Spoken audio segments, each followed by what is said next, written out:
story, you know, like I haven't had a chance to meet Jessica. I'm going to be meeting her live for the first time, but that clip that we played last show, the clip that we had, I'm going to play it. I've got it lined up. Yeah. Well, powerful. And I was just alluding to the fact that, you know, in the carnivore space, everybody says, you know, it's not sustainable, or, you know, the other people say it's not sustainable long term, and it's only good for us a while.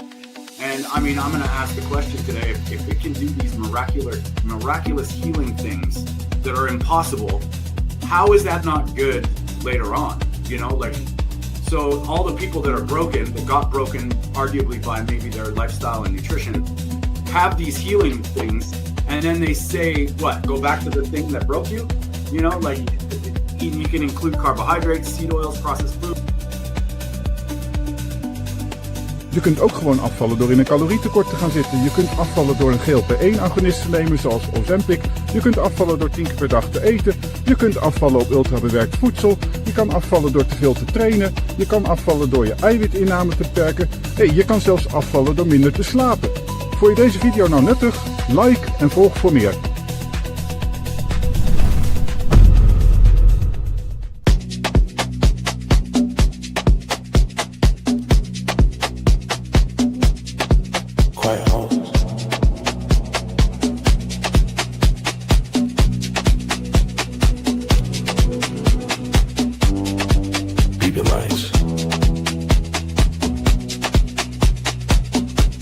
Everybody working. Everybody tired. White coats moving room to room. Fantastic smiles under the moon. Coffee cold, sugar quick. Healing hands but the system sick.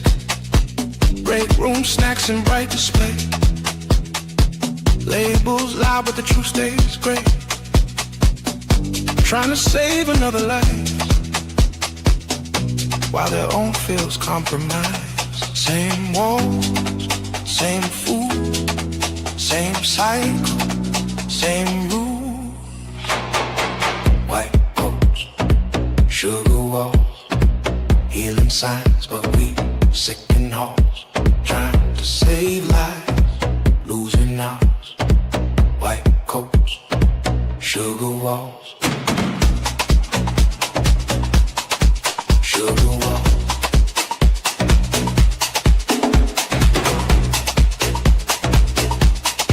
Sugar walls. 12-hour shifts, bending glow. Quick relief, but the cost is slow. Charts say numbers, scales don't lie. Heavy load in a healing sight. Nobody asking why it's this way. While the fuel looks like decay. Patch the wound, ignore the cost. Profit hums through hospital doors. Bright lights, soft lights. Good intention, bad supply. White coats, sugar walls. Healing signs, but we sick in halls. Trying to save lives, losing ours. White coats, sugar walls. Not blame, not shame. Just look around.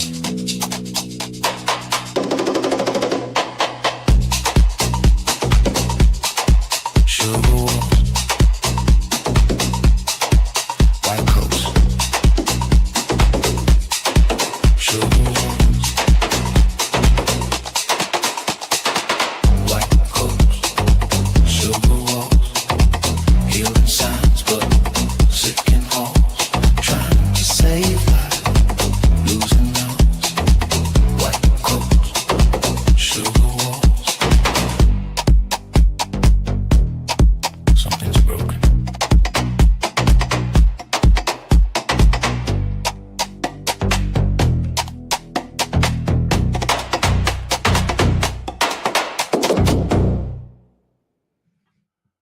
Well, let's get Mark on here. It's calories, calories, calories. Is it not, or is it about calories? We're going to talk about the calories today, guys. It's a myth that won't die. And is obesity a disease? And if it is a disease, is there a cure? We got a new segment. We're going to bust some myths, and it's called Gone in 60 Seconds. We're going to put us all under pressure. We all can talk, but let's find out if we can do it under pressure. We're going to get into it right now. Is sick and fucking tired of seeing all the carnivore shit all over these fucking... I can't even look at a carbohydrate. Now that I think about it, we probably would. You know, that it doesn't make sense. I was tired of the guessing games, faking health, playing diet names, low fat life, vegan soul, but deep inside I didn't feel whole. Then came fire, then came fat, steak on the plate, I bounced right back. No more crashing, no more drag. You're literally treating your diet like a fucking religion. Looking forward to talking about this recent controversy. I've already been doing it for over 2 weeks now. Your fiber intake is fucking zero. There is a constant in the calculation. It is the most toxic fucking diet I have ever seen. Ever. It's not healthy. It is far from fucking healthy. Okay? It is the least fucking healthiest thing you could ever do for yourself. Well, it is Sunday. We are live. We are here. It is the Meat of the Matter podcast. We are every Sunday at 10 a.m. Pacific, 6 p.m. in the UK and Ireland, 7 p.m. in the Netherlands and in Europe. We are on YouTube. We are on Instagram. And now we are on Spotify. If anybody wants to reference it, go to Spotify. We're there. Always a special thanks to Carnivore Beats, Byron Funk. He helps us out with music. We appreciate it. Go to his channels, subscribe.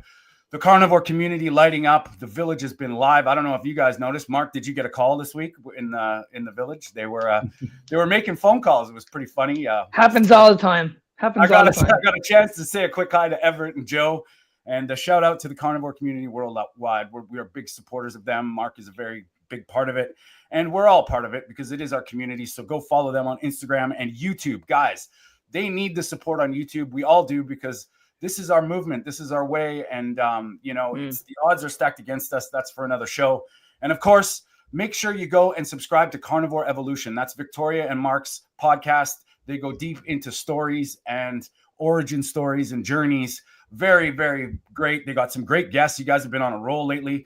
And just before we get into this, guys, I just wanted to make sure that everybody is aware of the talk that Mark and I had. Unfortunately, Peter wasn't there this week. With Jessica Roman. She's wow, what an amazing talk, Mark. I think that was one for the books, like one up there, and it is on our channel. Go check it out.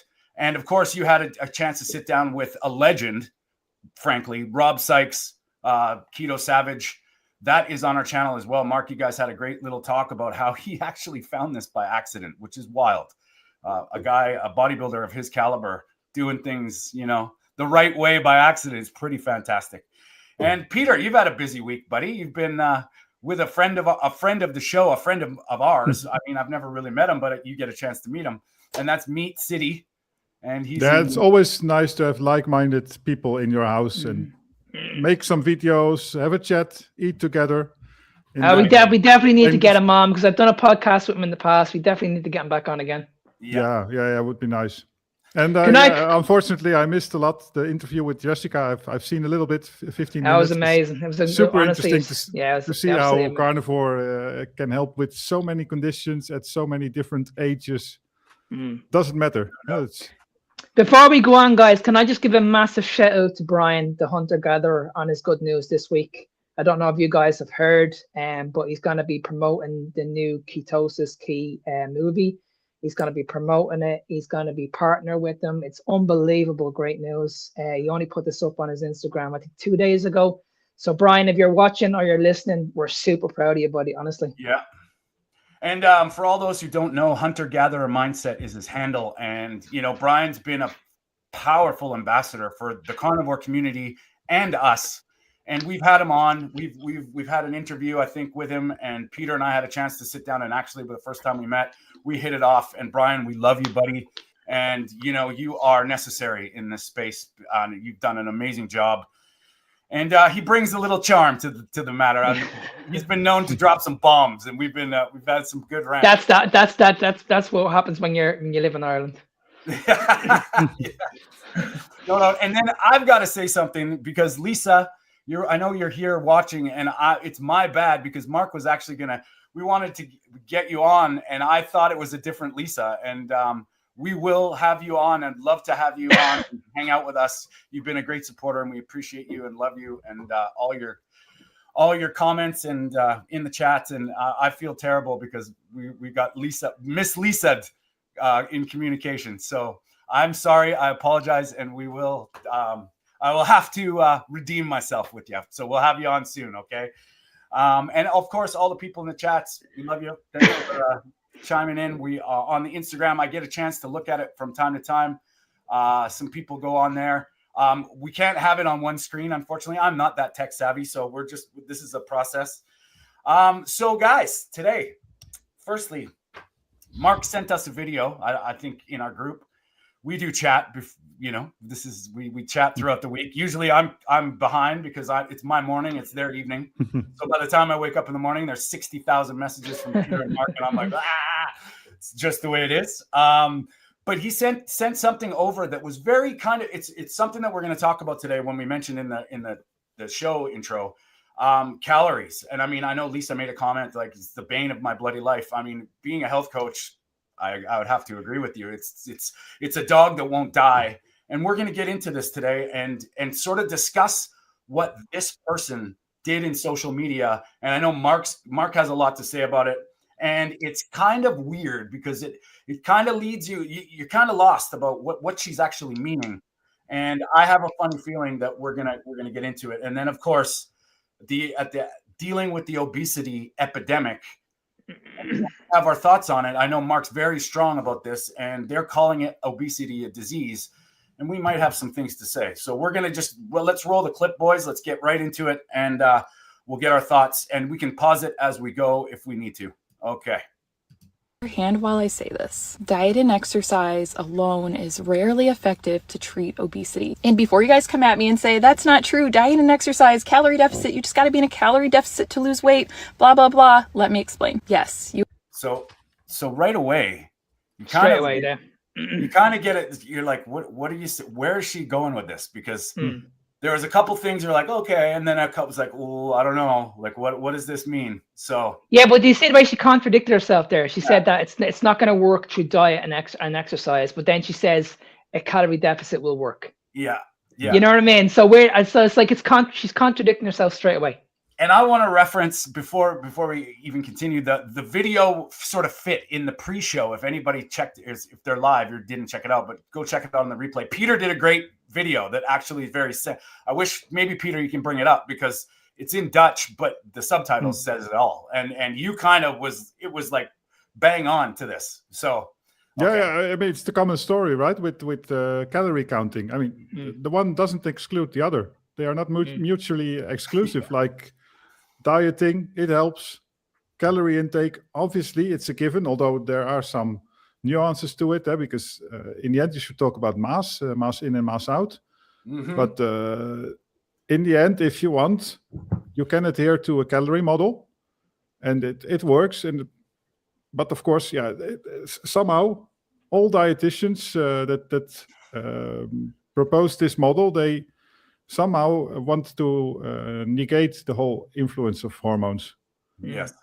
And we need to touch on as well that when people are exercising, they're going to be burning energy. But what energy are they burning first? Glucose or fats? So we need to touch on that as well. Yeah, and that's where I think like, for the most part, calories gets very muddy because you're talking about energy, but it's not what we eat. We don't eat the calories. We don't. You know what I mean? And it's.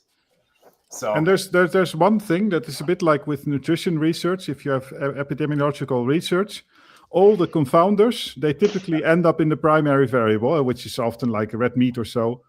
And with the calorie counting, it's the same thing. You have this thing called metabolic rate or basal rate or whatever, however you want to call it. And all the hormonal effects and all these things, you can sort of push into this denominator. Mm-hmm. And see what we need to understand is this: calories can be called fuel, it can be called information, it can be called macros. You know what I mean? It can be called other things. The problem I have with the calorie model is this: it's everywhere. It's literally, it's in shops, and this is where the confusion is. We see low calorie, and we're all brainwashed into thinking that a calorie is just a calorie, and as long as you're in a calorie deficit, you're going to lose weight. We've never denied this, never once denied this. The problem is people just can't keep it off. They can't keep it off. It's a short-term solution. And I've also said that I think, putting my tinfoil hat on for a second, I say this a lot of times, is like the reason why they do this on menus and items now is to justify a moderation. But what if you can't moderate? So all those calories at McDonald's mean nothing. And the biggest culprit, I've always said this, the biggest culprit people have when they go on a diet is hunger. They go into this starvation mode, this massive deficit, and the body, they go into this fight or flight situation. The body just cannot do this anymore. The body panics, and this is when they end up binging. Then they end up going like, "Oh shit, I can't do this anymore." Yeah, we've all been there. Like 2 months into the diet, and then all of a sudden reality kicks in. Yeah, I have to have a burger. I have to have a binge now. I need to go out the weekend. I just did a video on emotional eating, and it's like people don't like willpower is finite. Why are you going to be, you're fighting your willpower, and eventually you're going to lose if that's your only tool. And I mean, it all comes down to that, Mark, I think, is like, how are you? How's your hunger? How's your cravings? How's your nervous system? How are things? What draws you? Calories mean nothing in those contexts. Nothing. You know what I mean? It's the food you're eating, or not food you're eating. And can I just also add one more point as well? When we look at what's going on in the world at the moment, so when you look at one calorie, it says that so for every gram of carbohydrate that you eat, it's 4 calories. But how do we know this? This was never proven. When you look at fats as well, for every gram of fat that you eat, it contains 9 calories. Now, is it accurate? 100% no. Does it work? Yes, it does. But we just need to understand this, that yes, it will work, but your body is not a calculator. We're a lot more better than that. No kidding. That's the thing. And even the nutrition facts that people see and read labels and stuff, like there's a program. It's a calculation. It's not a definite thing. So you throw it's databases and all this stuff. You throw in your food, and then they calculate it all out. And the protein is nitrogen. It's not even the amino acids. So it's already flawed. Like, I mean, you use it as maybe a guide, a loose guide. But I mean, I would be more concerned about ingredients on a food. Absolutely, because when you look at the old food pyramid, what was at the very, very top? Where was protein? It was second from bottom. Now look at what's at the top. It's the priority. When you look at the new food pyramid, the priority was protein. It was give your kids more protein. Why is that? Because it's going to be satiating. You're going to be full. You know what I mean? Whereas when we look at the old food pyramid, it was grains, it was carbohydrates. This is what leading to people getting hungry on a regular basis. This is what led to metabolic damage. This is what drives me crazy when we hear this term food noise and we don't know how to solve it. It's literally in front of you. You're giving people the problem was it was never going to work in the long term. It was a flawed system.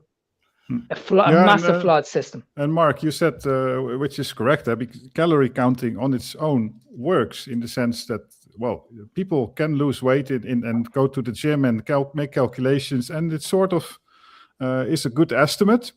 What I tend to say is that if you use calorie counting and you don't change the composition of your diet, so the relative amounts of macronutrients remain the same, then calorie counting is sort of a proxy for how much you eat. You could also weigh it down, the food. And I mean, there are some caveats, of course. There are all kinds of external factors that can change, but basically you're just looking at how much you're eating.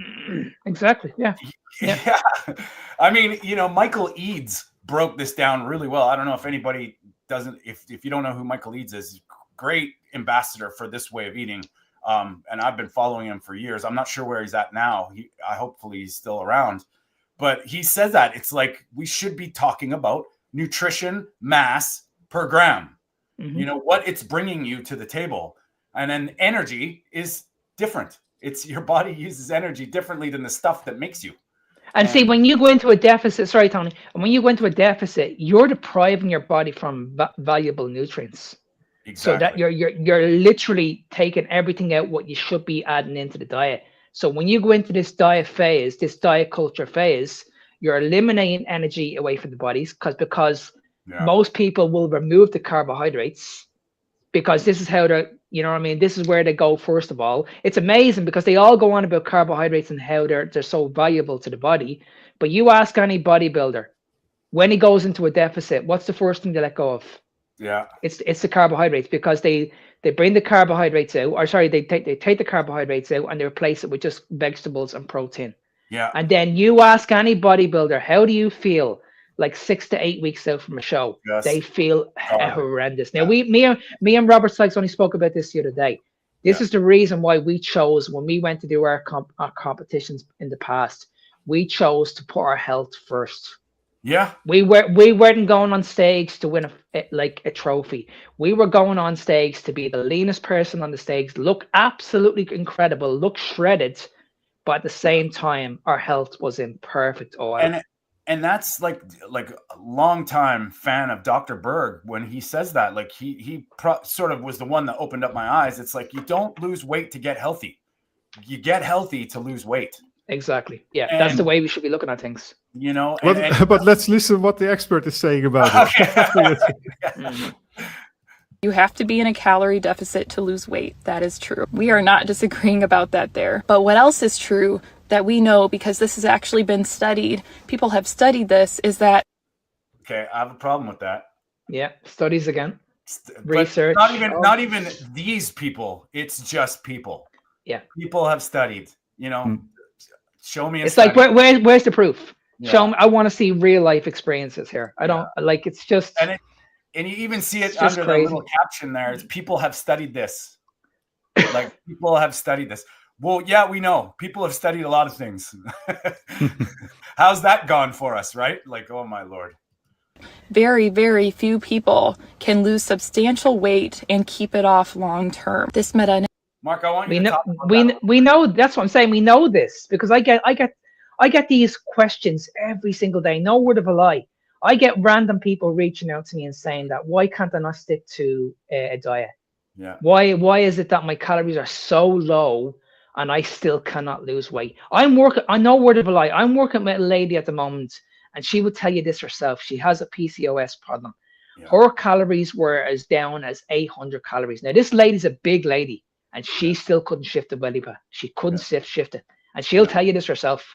Yeah. She, for years and years and years, they were told, like, you're broken. If we can't do it on 800 calories, you're going to have to go and see your doctor and be put on a weight loss bariatric surgery. You're going to have this is what honestly, this is what I was told. And I was like, listen, it's not you. You are not the problem here. The information that you've been given is wrong. It's not right. And then when she gave me the diet sheet, she gave me the actual diet sheet that the coach actually gave her. Guys, it was horrendous. It was horrendous. There was too much sugar in it. Way too much sugar in it. And there was a good balance of vegetables in there. So okay, that's fine. But we need to understand, if you're going to have a lot of sugar in the diet, will vegetables help? Of course it will. It will slow down the absorption of those sugars. But as I've always said, where does it come from in the first place? And this is why I want to talk a little bit about the energy model. When you exercise, you are burning energy. Yes. That's what you're burning. Now, you're not burning fat. End of story. You're not burning fat. You're burning glucose. So what's coming off your body is water retention. That's what's coming off your body. Now, you need to understand this. Where is that excess water coming from? It's coming from the amount of sugars and carbohydrates that you're putting into your body. So it just doesn't make the mind boggles while you're going into these spinning classes. You're losing water, but then you're replenishing yourself with an energy drink. Yeah. You know what I mean? Like, it's just, it's like, do you not understand where you're going wrong here? You're losing all this fluids, but then you're adding it back in again. Why don't you not just remove it in the first place? It's kind of funny how like a lot of things wake up when you realize that, because we breathe out fat, and it comes down to the carbon exchange. Carbohydrates, fats are hydrocarbons. We breathe out carbon dioxide. That is how we lose fat. And if people go, what? Yeah, it comes out your lungs. Like, it's pretty wild. And so most doctors don't even know that. So if you ask them if your body burns fat, where does it go? Well, the mass goes through your urine and your breath. I don't mean to be that guy, but I got to tie this into climate change. I mean, that is the natural order of carbon cycling. We breathe in oxygen, breathe out carbon dioxide. The plants breathe in the carbon dioxide and give us oxygen. And see the thing is though, if you're a big person, you need to understand how much of that was fat that you lost. Because I can tell you now, about 60 to 80% of that, like I said, is fluids. Yeah, well, because if you're taxing your body, with a lot of stress and a lot of non-nutrition, you're losing bone density, you're losing muscle mass. That's not the weight you want to be losing. No, especially as we get older. And the thing is that when you're big and you end up stepping on scales, this is where people get brainwashed, because they see a massive drop in weight in the first week. They lose 10 pounds in the first week, and they're like, oh my God, I've lost 10 pounds. I could never lose that amount of weight in my life. And then you're trying to explain to them, don't get too fixated on the scales here, because you're only losing water weight here. Yeah. That's all you're losing. When you get down to your ideal body weight, things are going to slow down. That's when you're losing fats. Yeah, and talking about all these things, it makes me think of a cycling tour that I did last summer, and I met a cyclist who explained to me that the year before he didn't eat enough, and to me, basically, it almost couldn't happen. I mean, obviously, you want to eat enough during a week-long event where you cycle all day, but if you're fat adapted, you will start burning fat. I mean, it's good to have protein intake, but you eat a bit of meat every day, and that's fine at least. But this guy obviously was carb adapted, like all cyclists. And if those people don't eat enough, they will just start burning a little bit of fat, sure, as well. But he lost muscle above all. That's what he said. It just happens. That's a very, very good point, Peter, because I would argue when it comes to weight loss, we don't need to exercise. No. We really don't. We really don't. We don't. You can lose weight. We think it's a good thing, but it's a different animal, and it's 100%. But building muscle is completely different. Yeah. So that's why going to the gym only a few days a week, because we know you're not going to the gym to build muscle. You're going to the gym to break down the muscle. Yeah. What you do outside the gym is what grows muscle. Yeah. So I'm not saying you shouldn't exercise, but we need to understand, if you want to lose weight and just get in shape, I would argue you don't need to go to the gym. I would say that you just need to eat what you should be eating, get regular movement in every single day. You don't need to convince yourself to do 20,000 steps. Just get regular movement in and you will lose weight. But like Peter said, the key to longevity is you need to build muscle. And this is what we're seeing when people are getting older. They're moving away from this. Yeah. They're only moving towards the weight loss phase. They're doing the cardio, the HIIT sessions, all these kind of things. Or arguably holding on to your muscle as best as you can. Like, that's the thing when we're getting older that we just take. And I mean, do you just look at frailty? I mean, osteoporosis and sarcopenia, like these are arguably diseases of malnutrition. And your muscle you're deteriorating. You're just withering away. Mm-hmm. So, like that, and that can be helped with a great diet. It's not necessarily, obviously the exercise is very important when you're dealing with, we can go into all day about that. But I find too with people that are plateauing, depending on how much weight you need to lose, the hardest part to explain is that you need to train your body to trust that it's safe, and the fat adaptation period is so, we don't know. Everybody's different. So once your body gets fat adapted, the more efficient your body gets at this, comfortable and doing the right things, being nourished, not shocking your body like completely terribly, like as in going super low calorie, eating more often, all of a sudden those things start to just get better as you go. And that's really hard for people that have been stepping on a scale their whole life going, well, it's all about weight, and it's hard. Absolutely. And that's why cortisol is very important. Yeah. Because stress in general is not a problem. It's only when it becomes chronic. Yeah. So, and how does it become chronic? When you think about it, when you go into a deficit, your body is already in that fight or flight situation. It's panicking. It doesn't want to be there. It's only going to be there for a while, and then that panic's going to kick in. This is when we've all been there. We do it for like 4 or 5 weeks, and then we're like, oh, like I'm really craving something now. Yeah. I'm going out of control here. I'm literally going out of control here. This is your body fighting against you. Yeah. And your body does not want to be in this situation. No, and that's the thing that everybody, we use this stress word like pretty vaguely, and everything's a stress. If you're training your nervous system not to overreact, and it's basically a calming shift, like it's good to get stressed once in a while, but there's a difference between good stress, bad stress, and full on breakdown. And sometimes our minds are stronger than our bodies, where we're thinking we're okay, but the body's like, no, I'm panicking here. Yeah. And can I just, because this is where I get confused, because I had Bart K on a few weeks ago, and we were talking about metabolic and oxidative stress. And he clearly explained the difference to me. I understand it now. But I think this is where they kind of go hand in hand. What I'm trying to say is that when you have stress in your life, it's going to impact your blood sugar, regardless of where it comes from, whether it's external, internal, wherever it comes from.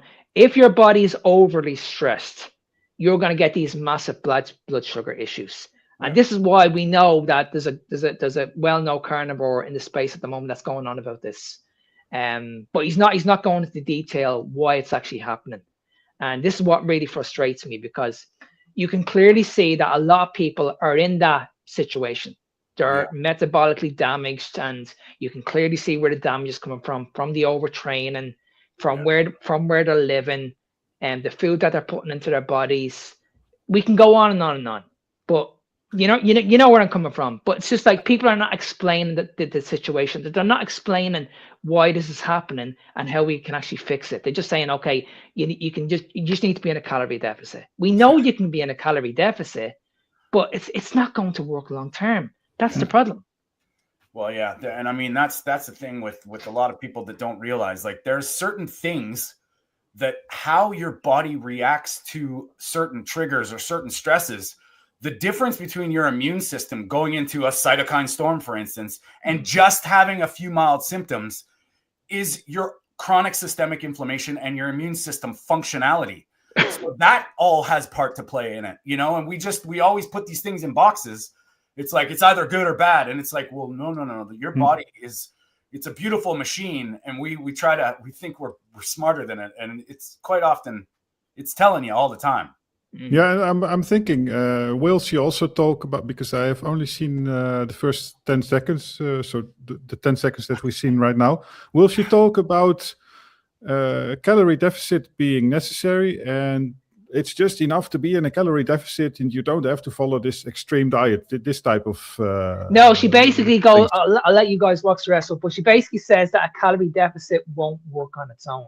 You will need to have a medical intervention eventually. That's basically where it goes. Okay. Analysis looked at 29 different studies, and what they saw is that within 2 years, more than half of the weight that was lost was regained, and within 5 years, more than 80% of the weight that was lost was regained. Keeping weight off is really difficult because obesity is a chronic disease, and the brain will fight that weight. Yeah. So basically, so you can see there, she's saying that it's a disease, and now she's going to talk about how the brain gets out of control. So again, this is where we go back to food noise. This is where the issue is. Yeah. Okay, because the brain takes over. It's like, I can't handle this anymore.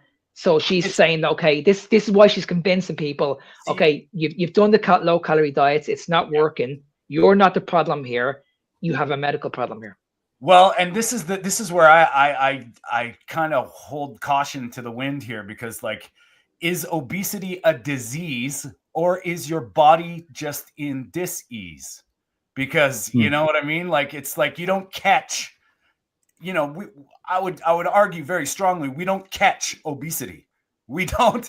And, you may be genetically predispositioned to hold on to body fat, but I've seen so many people that have been in that way reverse it easily.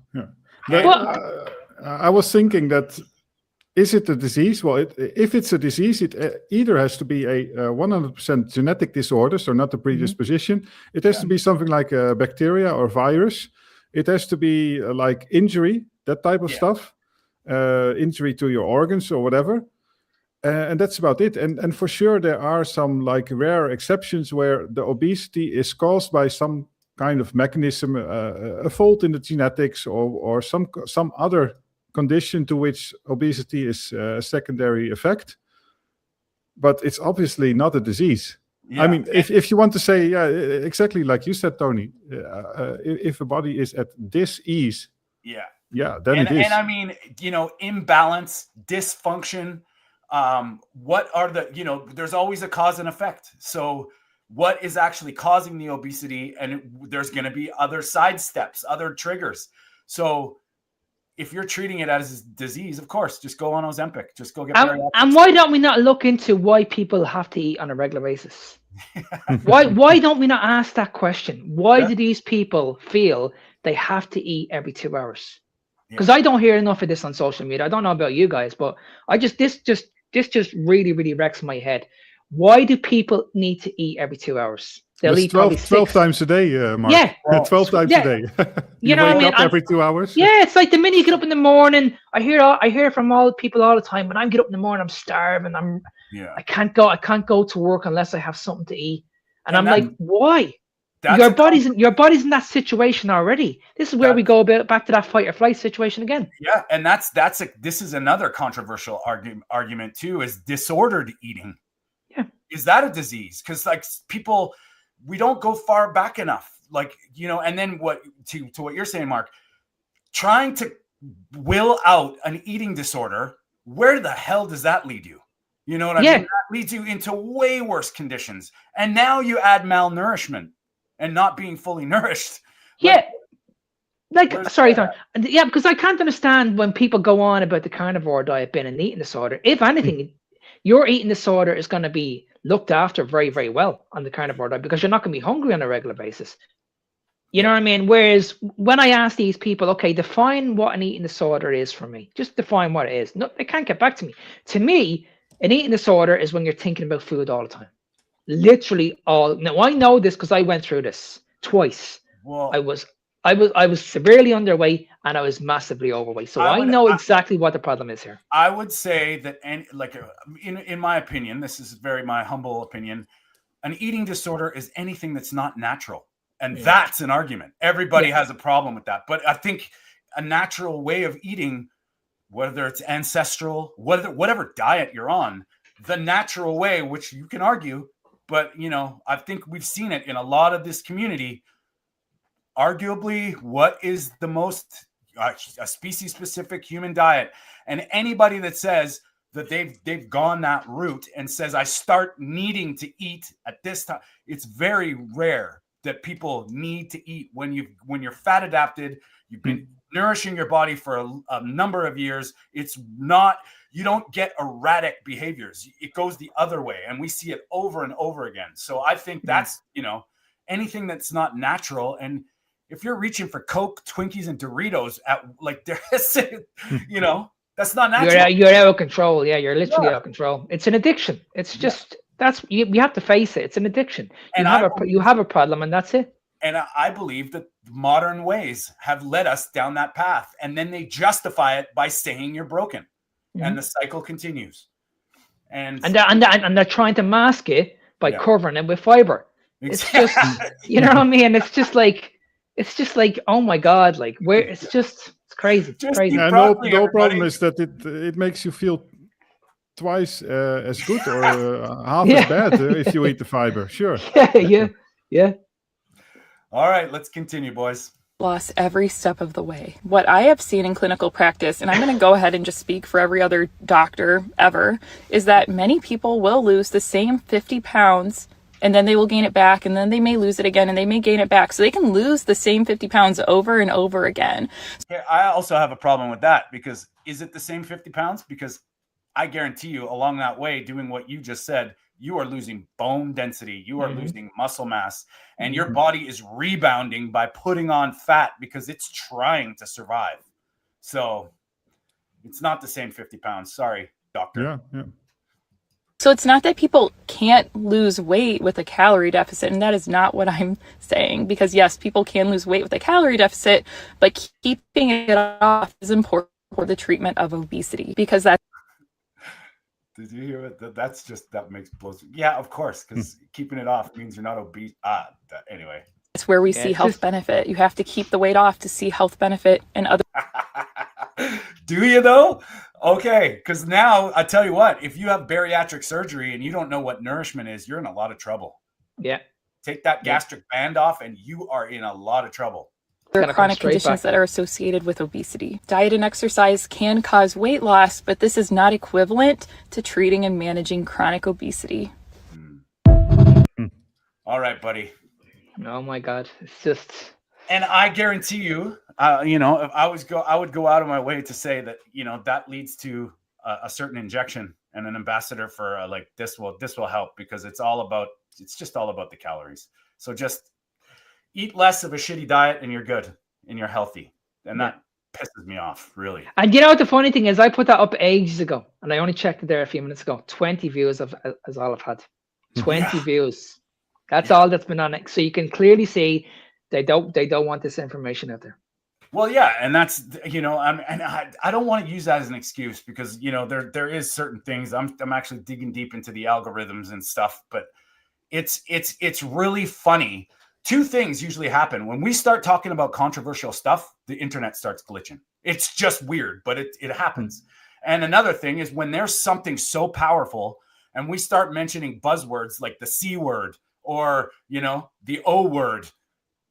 O rhymes with epic, right? It seems like it just gets like really, really not as out there. And I know there's a lot of tinfoil hats beside me that feel this way, but it's funny how that seems to work. And Peter, I don't know if you noticed this stuff, because you talk about some pretty serious stuff with type 1 diabetes. Today, I in this calorie video, right? I was explaining that I mentioned 8 things or so, which are also true, on which you can lose weight and eating 10 times a day. But one of them was, the second one was taking Ozempic. So the word Ozempic was in my video.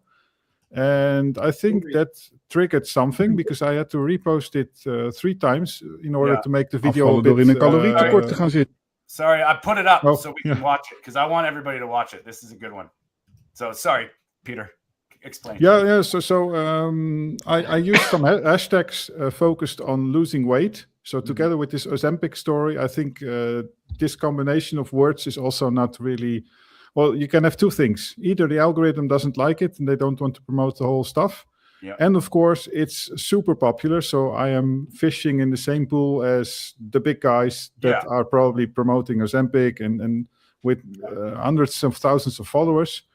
So the first 2 times, my video only got like 10 views. And normally you get on TikTok, your video gets pushed and it tested for, let's say, a few hundred views within even 15 minutes. Yeah. So now I'm really aggressive, and I'm not accepting this type of stuff anymore. So I just delete the video and I repost it immediately. Yeah. And for some reason, sometimes it suddenly works. Since I've been looking at this too, it's like timing. Timing is a big deal too. And I mean, trying to stay on top of it, it's pretty tough. And that's why, guys, we appreciate all your support in the chats. And if you can, go subscribe to Peter's channel, Low Carb Perspective, Mark Fitness Beyond Time. So one detail that I didn't mention. So I removed the hashtags related to losing weight and all this stuff. So basically, I removed all hashtags actually. And then the algorithm has to test it on people watching the video, and then it sort of interesting accepts it a little bit more. But yeah, if there were the big C words, for sure it's a different story again. Ozempic is relatively okay to talk about still, now, right? So everybody's talking about it like not necessarily on the bad way. They're talking about it like it's great. So you're going to ride that bubble. And me too, right? In the video, I said that you can take Ozempic to lose weight, which is true. Well, let's watch this video because it's good. And for all the people that don't speak Dutch, there's subtitles. We're good. Afvallen door in een calorietekort te gaan zitten. Je kunt afvallen door een GLP-1-agonist te nemen, zoals Ozempic. Je kunt afvallen door 10 keer per dag te eten. Je kunt afvallen op ultrabewerkt voedsel. Je kan afvallen door te veel te trainen. Je kan afvallen door je eiwitinname te beperken. Je kan zelfs afvallen door minder te slapen. Vond je deze video nou nuttig? Like en volg voor meer. Like and subscribe to Peter. Yeah. So I'm not sure if that came across, but I didn't say it for me to be followed.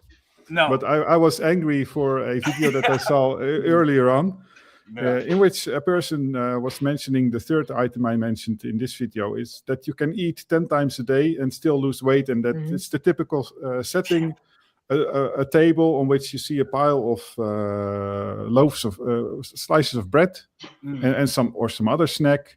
And they start to count calories and whatever. And so if you eat it 10 times a day and you reach the same amount of calories, blah, blah, blah, blah, blah, you will still lose weight. So I was angry that they are telling all these things that are not, they are true, but they are not useful for us. But so stop telling it. Stop gaslighting. But you made a very, very good point, Peter. Like, you can lose weight eating whatever you want. Yeah. You can eat whatever you like. It's the information you're going to get from these foods, and that's what's going to lead to the problems, because it's not going to last. We all know we can eat chocolate, we can eat McDonald's, we can eat pretty much wherever we like, but at the end of the day, the information you're going to get from these foods, you're not going to last, and you're going to get these massive sugar cravings, and that's what the problem is right now. I think every item that I mentioned contains a caveat. So the item about reducing your protein intake. I mean, obviously, most viewers will realize that it means that you are not getting enough nutrients to build muscle. But there is detail also that it explains why you should be either eating full fat or full sugar. So either follow a carnivore diet or a sugar diet. And then you will lose weight. And what was the other thing? Overtraining, obviously. You lose weight by overtraining, but it's not sustainable. And all these other stories, But I thought it was pretty fitting with the video that we watched today, because it's like, yeah. We know this stuff, man. Like, you can do this, but it's ridiculous. Like, when you're like, I just finished 3 days of eggs only. I would not want to do. I'm sorry, but I'm not, like, when I look at the nutrition involved, I'm not doing 3 days of sugar. I'm not doing 3 days of Coke. Did you say eggs only? Eggs only. Yeah. Okay. So I started with maybe 12, and I ate 12 the first day, and I was like, okay, I can eat more. And I was okay. I was all right. And then the next day I ate 16, and it's a big pile of eggs, man. I'll give you another one, Tony. As I mentioned to you the other day with Jessica, I did the Nick Norris the sardine just before the Christmas. Yeah.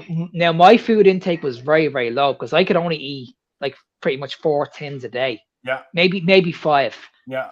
But I was really struggling to put away 4 tins of sardines a day. Now, when you take into consideration the caloric value on these foods, I was probably taking in, on average, maybe 700 calories. Yeah, that's about right. Something like that. 80. Now you're talking to someone who's eating a lot of food at the moment.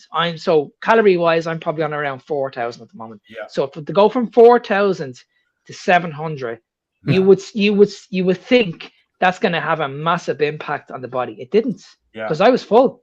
Well, very, very quickly.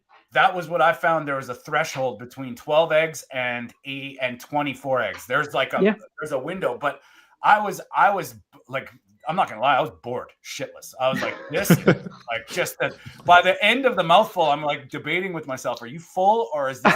You just get bored. And see, when you're bored, that's when you get those blood sugar spikes, because you're putting stress in your body. I was thinking was a huge steak. That's all I was thinking. And then, And then yesterday when I came off it, and I was like, let's eat, and I was like, just beef, like no. But what happened at the threshold between, what did you say, 16 and 24? Yeah, it's like there's a definite off switch. Like, it's the hunger. There's no, not really full. And I mean, this plate of eggs is huge, and there just comes to a point where it's like, oh, enough. Like it really sends the off switch. And Mark Fleur's been doing the sardines. She's eating about 5 tins and she's feeling pretty good. Oh yeah. The energy boost you get from it is unbelievable. Like I feel great eating beef. But when I did the sardine fast, guys, honest to God. I think there's something to be said because she looks a little slimmer and she lost about 60 pounds over a year. And then now she's been sort of on a plateau. We're trying to work back into something to kind of stimulate it. And I was like, well, let's try this sardine because it's fully nourishing, right? Like that's the thing. It's nourishing. It's nourishing her, but she's drastically under eating as well. Yeah. Because I was losing a lot of weight in that 2 weeks, a lot of weight. And as I said, it's great for a short fix. Yeah. So if I'm when you look at the carnivore diet, I like to throw in, say, a protein modified fast with people. When they reach a plateau where they're not losing weight anymore, and their macros are perfect, they're getting a 1-to-1 ratio from proteins and fats. Yeah. I'll actually bring those fats down to like 10 grams. Just enough in with the meat. Just enough, just to keep their energy levels on track. But I'll bring their fats down as low as possible, and I'll actually increase the protein. And when you do that, that taps into the body fat, and they burn body fat faster. And that's also that I always help. Well, when I'm helping people with this, it's like that fat lever is the key. Like knowing what makes you feel good and being able to drop it into a place that you're still feeling good. Because I mean, I feel it all the time. When I don't eat enough fat, my body knows it. It just like eat more.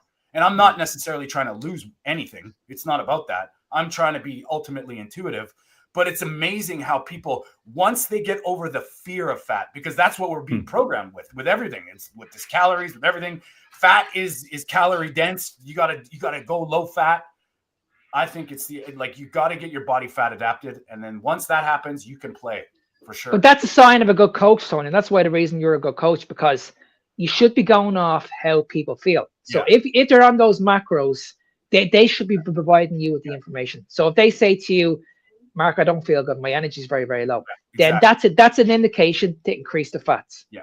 If they're losing strength in the gym, then it's like, okay, well, the fats are perfect. You might need a little bit more protein. Yeah. And I mean, that's where it's all this stuff is so loosely driven, and they don't take nuance into context. Like you need to know what nourishes your body and makes you feel good in order to push the envelope to kind of guide yourself through the stress. Because I mean, people hear about intermittent fasting, but if you're carb addicted and sugar, you're going to go nuts for 3 days. You're going to be going crazy. Yeah. And how's that? Mark, and can I just add one more point, Tony? Peter, sorry. This is why I'm not a massive fan of fasting. Like fasting's great. It's absolutely fantastic. It's great for healing the body. There's so many benefits to fasting. But if you're going for a long period of time with fasting, you are losing muscle mass. Yes. Up to 72 hours, something like that. Like that. It's not a good sign. Yeah. So I have no issues with doing a 24-hour fast probably once a week to give your body a detox. Yeah. But if you're getting brainwashed into thinking that no kidding. you need to fast all the time, I don't agree with it. No, it always has to come natural, at least. That's natural. Important. Natural. I honestly, like, in my opinion, especially with anything longer than 1 meal a day, you have to really be careful with how you're feeling, because the worst thing is white knuckling. And I'm not talking about just a little bit of like, I eat this time, you can power through that. But I'm talking about feeling like garbage. You're not ready to do that. It's very, very intuitive. And I think when we start putting these labels like 16-8, 24, it's very personal. And I think meal times don't exist. I don't believe that breakfast, lunch, and dinner we created. Man created that. So when you would have had food, your ability to survive for longer periods without food, there's different things and there's different functions for it. But whether you're fasting for spiritual reasons, even in Ramadan, they fast from sun up to sundown.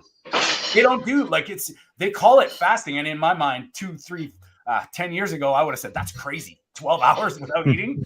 Now I'm like, that's easy. Tuesday, man. Yeah. Once you become fat, adapt that, because that was the biggest thing I took from this. I was like, oh my God, I can go a day without eating food easily. No problems. And I actually find if I'm on a computer day or I'm having like a bunch of consults and I'm like, you know, I block them. So it's like one day is pretty much 8 hours on the screen. I'm different. It's different hunger. And when I'm out doing things and I'm busy, I don't even think about food. Like it doesn't even come into my mind. It's when I get home and I go, oh, okay, I'll eat now. But that's the way our ancestors did it, Tony. Yeah. Because when you think about it, when these went out and they were hunting the animal, you can be damn sure they didn't just all panic and say, oh, okay, we need to eat. They all worked together. They all skinned the animal. They all chopped up the animal. And then when everybody was sitting around a fire pit, that's when everybody ate. Yeah. I have a question for you, Mark. So when I go training afterwards, so I like to do that fasted, and my body tells me that I want to eat after training. So, but do you think that's important to do, or is it also fine to do that half a day later? No. I would say go off how you feel. But I would I would say it goes up. It depends on the type of training you're doing. If you're doing really, really high intense training and you're training for a long period of time, your blood sugar is going to go up. When your blood sugar goes up, that tricks your brain into thinking I'm hungry straight after my workout. Mm-hmm. You know what I mean? So that's why I'm not a massive fan of going into doing high volume.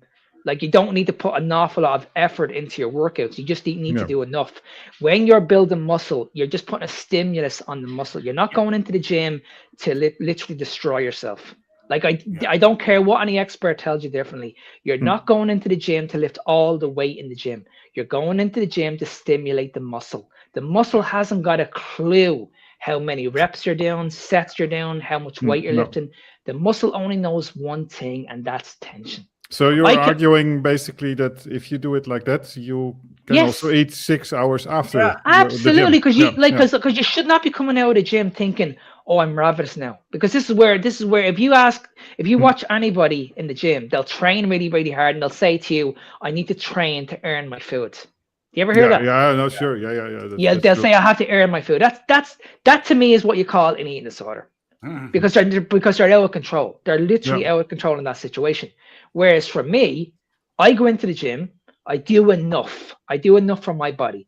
I do low volume. I do 6 sets, but on those 6 sets, you can be damn sure I'm putting everything into those 6 sets. Yeah. Now I can make any set really, really challenging by just slowing it down. Yeah. I don't need to add weight. I just need to, I can get my body in different positions. I can slow the movement down. I can really connect. I can squeeze. The way I can see it is, there's many, many ways of adding progressive overload instead of just adding weight into the gym. Yeah. For me, you have some good videos on this. Yeah, on Instagram, because so when you go into because when you go into the gym and you lift a lot of weights, first of all, your form is shit. It can lead to injuries, and it can definitely ramp up your appetite. And I can never get my head around, if you're going into the gym and doing 6 sets of 12, that main set, you've already lost strength before you get to that main set, because you've wasted energy on the last 5 sets. So 5 sets of 12, you have wasted a lot of energy doing that before you actually get to that main set. Yeah. So what I'm saying, less is more. The only thing that matters is that main set. I'm not saying you shouldn't warm up the muscle. Warm the muscle up, but you don't need to do too much volume to get the job done. Does that make sense? Well, not only that, Mark, but like with Peter, with hunger, with me too in the gym, I've noticed this. Like I work out pretty hard and intense, and then I'm done. Like it's pretty quick. I go all in and then I'm done. And if I'm busy after the gym, I don't eat. It doesn't matter. Yeah. But if I get home and I'm just sort of like relaxing and so I start, I should eat. And that's kind of, it's wild how that happens. Can I just add one more point as well? I'm working with someone at the moment who can only do literally 20 minutes training 3 days a week because he's a bus driver. And the first question he asked me was, what about warming up? Should I not warm up? And I said, no, you don't need to. Yeah. And what I have him doing is a time under tension method. Yeah. As long as it's done correctly. So what he's doing is he's picking a challenge, a weight that's kind of in the middle. And what he's doing it over a 3 minute time period. Now, when you think about it, the first 60 seconds, you're already warming up the muscle. The first 60 seconds. The second 60 seconds, the muscle is getting into that phase where you can feel it. It's starting to burn. When you get into the last 60 seconds, that's when the work starts. Yeah. You know what I mean? So the warm up is in that set. But So you know so what? So just one more point. Yeah. So he done 6 exercises, but 6 exercises he multiplied that by 3 minutes on each one. That equal to 18 minutes of a workout. Bam. The workout was done. And it just to touch on your, do you need to warm up?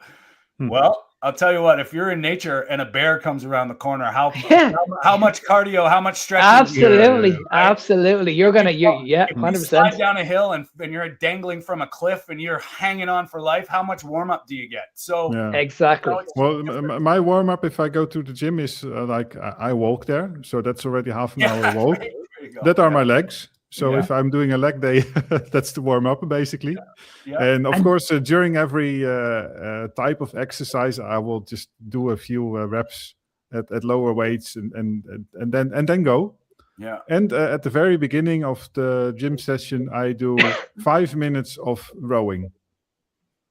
And can I just talk as well about mindset, because I think this is also important, because everybody just relies on a pre-workout before they go to the gym. Now, this is why I believe mindset is the most powerful tool we have, because I can assure you, when I go to bed at the right time, I wake up and I'm ready to train. Trust me, I am ready. I don't need any pre-workout to get me excited to train. I'm looking at my logbook and I'm like, okay, this is what I done last week, and you can be damn sure I'm going to the gym and I'm going to kick ass. My earphones are switched on. I'm blocking out all the negativity. I'm blocking out all distractions. The phone is left in the locker room. I know what I need to do. So believe me, the minute I walk to the gym and the minute I walk inside the door, the earphones are switched on, I'm going to attack. I don't need this. If anything, I'm not even, like, I think Tony's the same.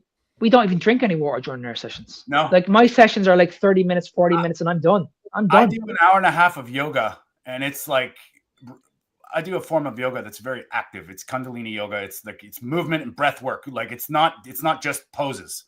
And I don't drink water. It's wild. I watch people just guzzling back when I don't drink water. It's wild. I do it because it's there, but and it depends. If one day I do it and the other day I don't. So I basically do it because I like it, but I don't feel it's really necessary. No, but I do find, like, if I salt load before my workouts, it's pretty cool. It's pretty cool. That's what I always do, Tony. Every time I go to the gym, I always have a little bit of salt in my water. So I'm making sure I'm well replenished before I get to the gym. I think your water intake before you get to the gym is more important to what you drink during your workout. Yeah, really hydrated. I honestly believe you should be well hydrated before you go into that session. You should be well fed the night before. If you're training in the morning, you should have a good, decent meal, maybe about 2 hours before you go to bed, a good, decent meal. Because that's why I always have my bigger meals before I go to bed, because of that reason. Because I wake up the next morning, I'm pumped, I'm fiery, I'm ready to go. All I need pretty much is just to be hydrated. Yeah. That's it. And if I want an extra little bit of a pump, I'll add a little bit of sodium into my water. And I have amazing workouts, guys. Amazing workouts. You know what? Go ahead, Tony. No. I was gonna just segue into something else, but you finished, Peter. You go. Okay, yeah. Well, so it's related to this still, but you made a remark, Mark, about if you're not performing well on the gym, then you advise to increase protein. But I'm wondering how often does that happen? That it's actually the proteins that are not enough. You need to go off how you look and how you feel. That's where it comes down to. Like, that's why you need to chase the logbook. You need to chase. Like, what are you going into the gym? That's why training has to be specific to your goals. If you're going into the gym to build muscle, that is your goal. Yeah. If you're going into the gym to be a performance athlete, that's completely different. Yeah. For me, it's about building muscle. So if I log my workouts and I can see every couple of months I'm getting stronger, then my body requirement of protein is actually going to go up. Yeah, but I was thinking because, so how often does it happen that it's in fact the protein intake? Because a lot of people, I guess, get enough protein anyway, because we're so focused on getting protein nowadays. And how much of the times is it overtraining, let's say? Well, when you look at overtraining, what do we class as overtraining? For me, overtraining is when you're doing way too much in the gym. You're training every single day. Now, if you're training like 7 days a week, your requirement of protein needs to go up really, really high. Really, really high. Because like 2 grams. Because your energy demands go up. So obviously you need to give your body the fuel it needs. Whereas if you're doing less, you won't need that much protein. You can probably look at a gram per pound, and you'll be fine. But I still say that as your body adapts, and this is why I think people need to understand the reverse diet, because I think this is extremely important. Because I've been doing this for years, and Robert Sykes taught me about this. That you should be looking at improving on a month-to-month, year-to-year basis. So when I look back at what I did 6 years ago when I stepped on stage, when I was very, very lean, if we're going by calories, I stepped on stage maybe around 1,200 calories, something like that. But ever since I came out of that, I did a reverse diet pretty much every year for the last 6 years. And I was able to increase my foods slowly. That's why now my metabolism has adapted to the amount of food that I'm eating now. I can easily put away about 4,500 calories. This is what really annoyed me about the radio show when he was convincing me that you're not eating 5 pounds of red meat a day. And I was like, listen, you don't know fuck all about me. I can tell you right now, I can put away this food very, very easily. Because my body's adapted. But I found that intuitively. Like when I have a vicious, like exerting energy day, because I mean, I was helping my friend's moving company. I still do it because I like to go and get a good day of lifting and stairs, and it's just I like it. And I find I eat more, just naturally. Like I've been putting out way more energy and taxing things, so I eat more on those days, and it's just really neat. It's not considerably more, but it's definitely more. And sometimes I feel like I need more fat because the energy. And that's exactly what I feel, Tony. And so I cannot fully understand how people don't get enough protein, because I feel like this, that if I'm doing more in terms of exercise or whatever, I eat more. And my body tells me whether it is the protein or the fat. Can I just add one more point for that question, Tony? You made a very, very good point, because this is what I do. On my training days, I eat a lot more because my energy demands are higher. They're a lot higher. On my days off, I don't eat as much. You know what I mean? So I think people need to understand that as well. It doesn't need to be set in stone of eating the same macros every single day. You need to go off how you feel. That's it. Okay, we have a question before we start. We're going to segue into busting some myths, putting us on the spot to finish off the show. But Simsy N. Johns has a question, and we'll all kind of touch on it. We'll let Mark go first. Does the elderly need more or less? Does the elderly need more or less protein? And thank you, by the way. I appreciate that's pretty big company to be an angel, but thank you. Anyway. No, so I would say your requirement for protein as you get older is your main priority. So I would say you should be I wouldn't say a lot, but like I said, you should be aiming for probably about 1 pound per gram. And that'd be a good starting point. But the one thing I need people to understand is this, that you're not fiber deficient, you're not protein deficient. And people are saying that you need to go towards the fiber. No, you need to keep protein in your diet, because we lose things as we get older. This is why people struggle to bend over, start to have sarcopenia issues, they have hip issues, they can't pick stuff off the ground, they're not able to squat, stuff like that.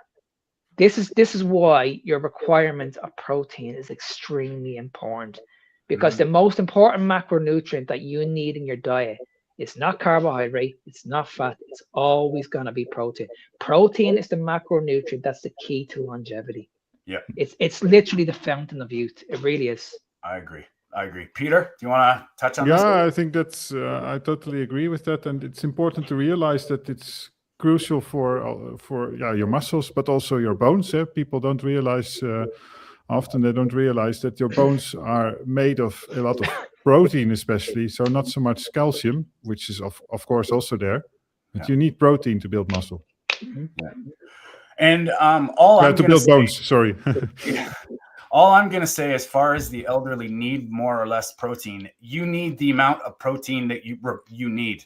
And it's it's so important that here's where the carnivore, I'm going to throw the carnivore thing in here. If you're eating a mixed diet and you're substituting protein or the essential nutrients for a salad, and you can't eat that much, you need to take a look at what your body needs. So you focus on the protein first. You need to be eating protein, especially as we start to get older and lose the appetite. This all changes. Like, you need to be making sure that like prioritizing protein, not fearing fat, and controlling your carbohydrates is probably a good model. But the older you get, like Mark said, the more important you need to fill in the Jenga tower. You're taking blocks out. You need to put those blocks back in so that Jenga tower doesn't fall. And the type and the type of protein that you eat really does matter. Obviously, because because we know animal proteins contain 20 amino acids, but we know 9 of them are essential. Yeah, exactly. They're absolutely, you will not get this in plant protein. And we're going to put out a podcast we did. Peter and I got Mark and Victoria interviewed Hal Cramner on, he does assisted living, and he puts people on ketogenic carnivore diets, and they get up out of wheelchairs, and he's doing impossible. They're reversing diabetes at 70, 80 plus. And he's very specifically said, I've watched this in real time. You start giving the elderly more protein and focus a diet around protein, miracles happen. And it's not really miracles. It's just our human way. So, and if anybody wants to like, there's an evolutionary biologist named Michael Rose. And he did, I know it sounds weird, but he did experiments on fruit flies, because you can do 1,000 generations of fruit flies in a couple days. So what his findings were about the diet was the older you get, the closer you need to be to a species specific diet. So that's pretty much what he gathered. So when we're young and we're, stupid and resilient, we can get away with a lot more. The older we get, the more we have to get. And obviously we can all debate on what a species specific diet.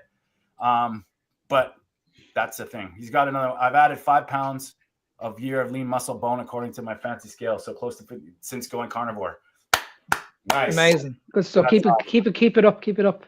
And thank you for chiming in on the chats. We appreciate it. So thank you. And, we love it. That's what we're here. I love the debate, and we bring an interesting spin on things, and we can all talk. We all have our ways about talking, but can we do it under pressure, boys? This is what I've designed this little segment to try it out. We're going to probably play with this with a few things. And the idea is we're going to talk about myths. We're going to bust some myths. Today, the topic is doctors and people are always saying red meat is so bad for us, and they give us these buzzwords to say it does whatever. So what we're going to do, I've got 7 things. Mark, I'm going to give you the extra one because you're going to love the last one. I promise you. So what we're going to do is we're going to put a timer up on the stage. Let's see. Where is this? There it is. Okay. Got this. Okay. We'll put this back, and then I'm going to ask you a question. And Peter, you're up first. Okay.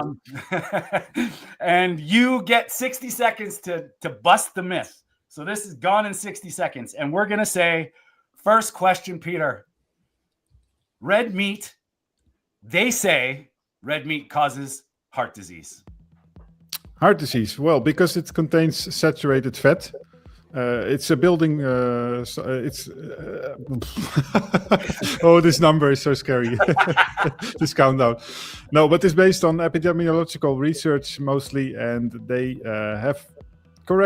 try to correct for factors like age, smoking, and all these things. And you make assumptions there, and all the mistakes, all the corrections that you don't do perfectly accurately, all those mistakes cause residuals that end up in typically the primary variable of the investigation, which is red meat in this case. A lot of factors are not included, like lean mass, sugar, addictive behaviors, and processed food consumption.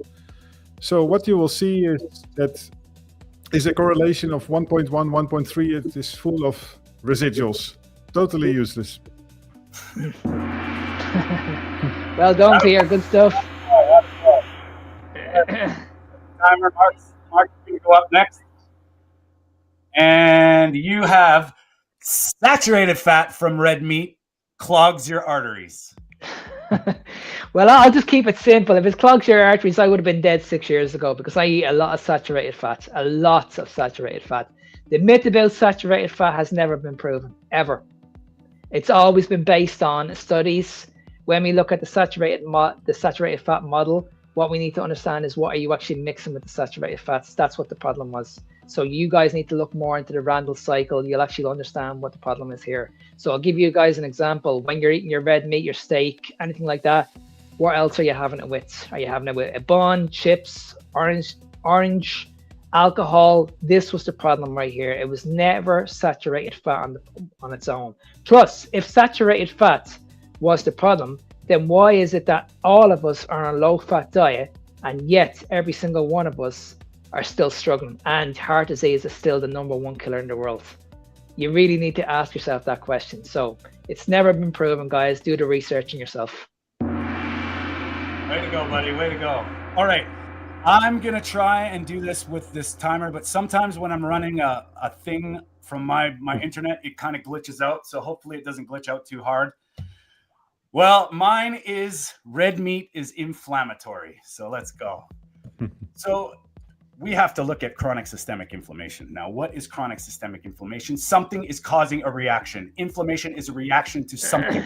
And if we look at our guts and we look at, what putrefies, what ferments, what does damage in our guts, why is it that when we eat red meat, we, don't smell like anything, we feel better, and it's clear that glycation and sugar causes damage. That's inflammation, causing your body to respond to something that's not supposed to be there.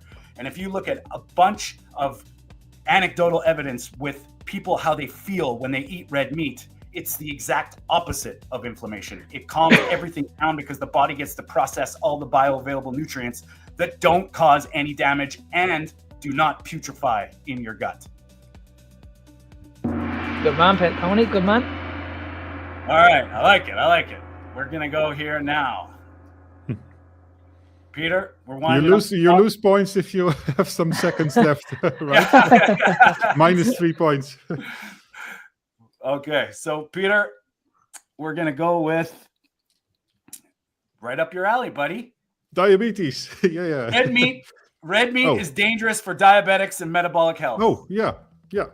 Which is again based on the epidemiological research, but it's insanity, of course. Red meat contains only just proteins and fats, and we all know that your blood glucose regulation, the consumption of carbohydrates, and your A1C are classic markers and risk markers for diabetes and heart disease, but we're talking about diabetes. I am a type 1 diabetic for 17 years now, and I'm eating only red meat for 4 years with a lot of butter and all kinds of stuff, full of saturated fat, and my glycemic control is perfect. It's 100% in range. My A1C is 5%. So tell me, am I developing insulin resistance or even type 2 diabetes? How is that possible? You got 6 seconds. Come on, buddy. Well, the good man, Pierre. Well done. Good man. Okay. Next one's for Mark. And we'll reset the time. And yeah, Lambs, I actually did not prepare. I know it might sound like I did, but I just wrote these down for last week. And I mean, this is stuff that we always say, and it'd be fun to just kind of put us on the spot. I love it. Okay, Mark, red meat raises cholesterol and it's dangerous. Well, we need to understand again what cholesterol is. Cholesterol is actually vital for the body. Cholesterol, again, what I mentioned on the last one, it only becomes a problem when you mix sugar to it. So again, I'm pretty much repeating the same thing. You really need to look at the Randall cycle. Plus, when we look at cholesterol, like I said, cholesterol is vital for the body. And there's no good or bad cholesterol. There's only one cholesterol. We need to understand that. We just need to understand that when it comes to high-fat diets are not the issues. The issue is what you're actually mixing with these foods. So we need to do more research into what cholesterol does for the body. Without cholesterol, the body doesn't function the way it should be. Without cholesterol, you're going to really, really struggle. Plus, everybody's on a low cholesterol diet at the moment, and everybody's really, really struggling at the moment. So why do you think that is? So maybe the clue is in the question. You need to start increasing your cholesterol and start listening to your doctor. Cholesterol for the win, Mark. All right. And now I got a controversial one, and no, Lambs, I wasn't prepared. I've been preparing this for my whole life. All right, let's rewind the time. All right. Red meat causes cancer. Well, I'll tell you what doesn't cause cancer in our modern day. And I'll tell you, when we look at what cause and effect is and what cancer is, we have to find out if it's what they tell us being genetic, or is it what Thomas Seyfried says about being metabolic? What is causing the damage? How does it mutate? And if you look at something in the lines of cancer, something causing cancer, it would have to make your body adapt for survival. That's the last ditch effort to survive.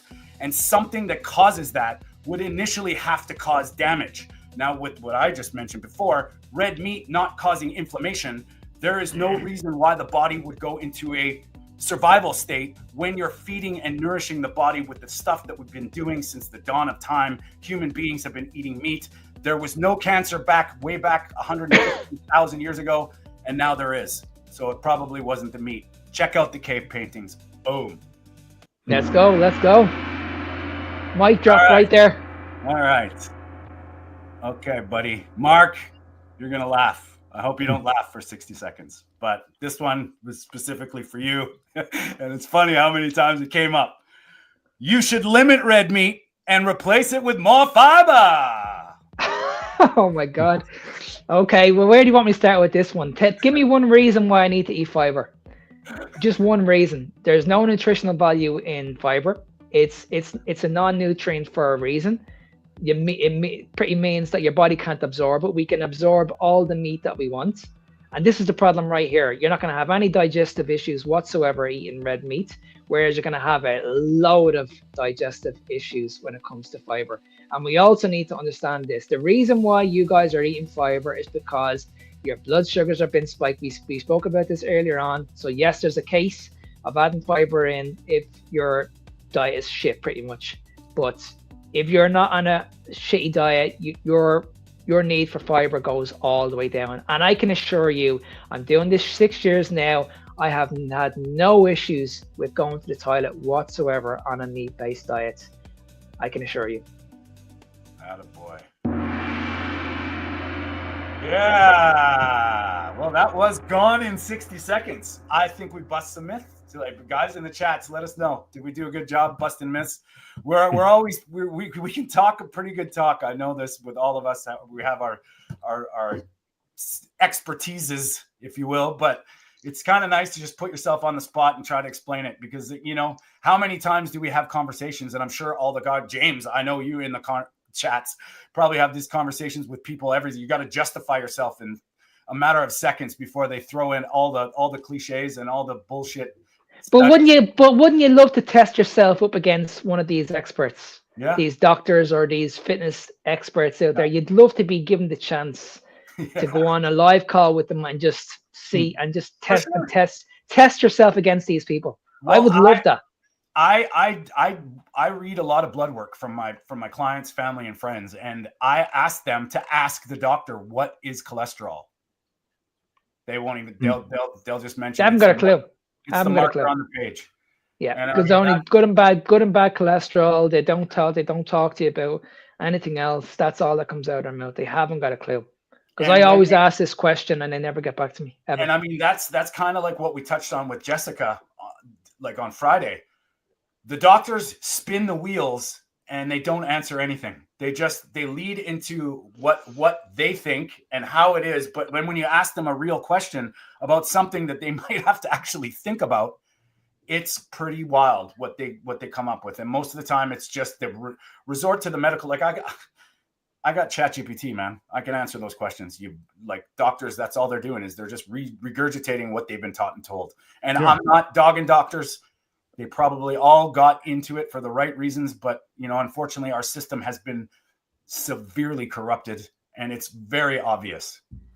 So, but you can clearly see. But you can clearly see when they do these videos, you can see that it was they had to do a lot of research before they actually did these videos. You can clearly see it. Yeah. Whereas if they came up against any of us, they wouldn't be able to look at these papers or go on to ChatGPT or look on Google. They would have to answer the question on the spot. Yeah. And you would know they would shit themselves. Yeah. They would shit themselves big time because they have nowhere to go. Yeah. But when you speak to them over the phone, all they have to do is just go on to Google, look at something, and they'll probably copy and paste it and send it to you in a message. Well, that's funny, right? Because I get this, I get it all the time. Every time I ask these guys a question, they send me this massive paragraph of this study. Yeah. Honestly. And I'm like, holy shit, do you think I'm going to read this? Because they didn't even read it. They just read the headline and went, oh my God. And so many times, if you look at the style of this text, you will recognize these long dashes, which are typical for ChatGPT to use, that sort of stuff. And the funny thing is that people tell us to not just Google things and be our own doctor. But if you Google things and if you use ChatGPT, then you will exactly read the responses that you will get from those doctors. So it's so predictable. And partly, I think we're going to do a show on this. I want to do it. I'm going to run it by you guys live because we are not AI. We are not AI avatars. That's one of the things. That's one of the reasons why I wanted to keep our show live. So when we have guests on, we can actually be genuine. And I mean, I use ChatGPT to help me write my descriptions. I think it's a great tool to kind of streamline your stuff. But I mean, when I went live on Instagram, that was the reason why I wanted to be able to go live, because I don't like the editing stuff is great. I've been working on some scripts and stuff, and that's one thing, but it's really nice to have open, real conversations. And I think that's something we're going to have to hold on to, because a lot of people are going the way of the AI stuff. And it's, I think it's inevitable, whether you agree with it or not. It's just the way it's going to be. So I think these conversations are very powerful, and I do enjoy them, boys. I do. Yes, sir. Well, guys, I think we've put in a good haul today. Let us know, guys, how you thought. Thanks, James, for that. I'm going to prompt him. I was a little bit of just to test the waters about how we did with that. So next time I'll have it a little bit more presented for the questions. You can see the questions. It'll just put more pressure on us. It'll be beautiful. But I like it. I know you boys are a wealth of knowledge. Some scoring system, man. Yeah. You guys are a wealth of knowledge, and I really do enjoy our conversations because I'm always learning something, and I think that's the key. We're learning from each other, and you guys in the chats. Thanks for the questions and the comments. We do appreciate you, and if you guys could help us out with the algorithmic support, just go smash the like button. I said it. That's cliche. I tried not to be cliche, but it does really help us, and we're here every Sunday. Just come on, hang out. Lisa, we're gonna have you on, and we're gonna put you under pressure. No, I'm just kidding. We'll have you on and have a great chat. Any last words, Peter? Where can people find you? Well, you can find me nowadays on Low Carb Perspective on TikTok, Instagram, YouTube. I plan to really expand on my diabetes content. Hopefully also to have some people on eventually to talk about their experiences.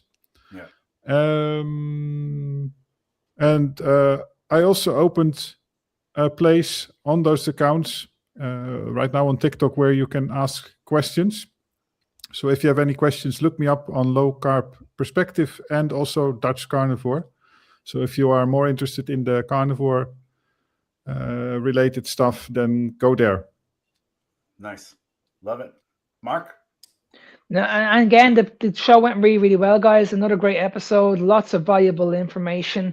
I'm hoping a lot of people get a lot of value out of it. That's the reason why we're here. We're all here to just help you guys along your way. If you're ever struggling, or the information that you're getting at the moment and you're trying to figure it out yourself, just jump on, listen to us, and just, you never know, there might be something that we're saying that could actually help you. And if you guys want to reach out to me, I'm on social media. Just reach out to me. I'm on Instagram and TikTok at fitnessbeyondtime01. And if you want to reach out to me directly, just send me an email at nsmark93@gmail.com. Amazing. And yeah, thanks guys. All the chats, like it's nice that we have, we appreciate the community building. And I mean, that segues over to the carnivore community. I know there's a bunch of them in the chats now, but these conversations are so important. And the carnivore community has been on fire with these conversations, and you never know where they're going to go. So if you're interested or curious about this way of eating and this lifestyle, we're real people that have done things that are, quite fascinating. And that's the idea, is to bring this awareness, not to make you think that you need to go carnivore, but you know what? When you start hearing real people talk about real things, all of a sudden that other side of what we've been taught and told for generations starts to get questioned. It's amazing when these things start relating to your life. Can I just ask as well, if any of you guys are watching and there's any topics that you want us to discuss, or if you see a video that you want us to discuss, send it on to us. Yeah. Because, we want to help you guys. We want to, like, if there's something in the world that we need to speak about when we haven't seen it, send it on to us. Or there's a topic, or if there's a controversial, I don't know, you saw something on the news or something like that. Anything like that, let us know, because this is what we want to do. We want to give you guys as much information as possible, and we just give you our take on it so you can actually make up your own minds. Yeah, and that's the thing. So make sure you're subscribing to all the channels. Make sure you're following Mark, Peter, the Carnivore Evolution podcast with Victoria and Mark. It's on Spotify, Apple Podcasts. It's on YouTube. Go check out. Great stories. Of course, carnivore community worldwide, we love you. We appreciate you, and always waiting for a phone call now on the village. So, and it's kind of a chat room. So go check out the Carnivore Village on Instagram. We are live every Sunday here on YouTube, 10 a.m. Pacific, 6 p.m. in the UK and Ireland, 7 p.m. in Netherlands and in Europe. We are now on Spotify, so go check it out. All our episodes are going to be coming out within a couple days after our shows. We're trying to go live with our guests. If you're interested in coming on, come and talk to Mark specifically, or anybody, any of us, and we will get you on. We'd love to have you on. And if you'd like to reach out to me, you can find me at TonyStewartCoaching.com.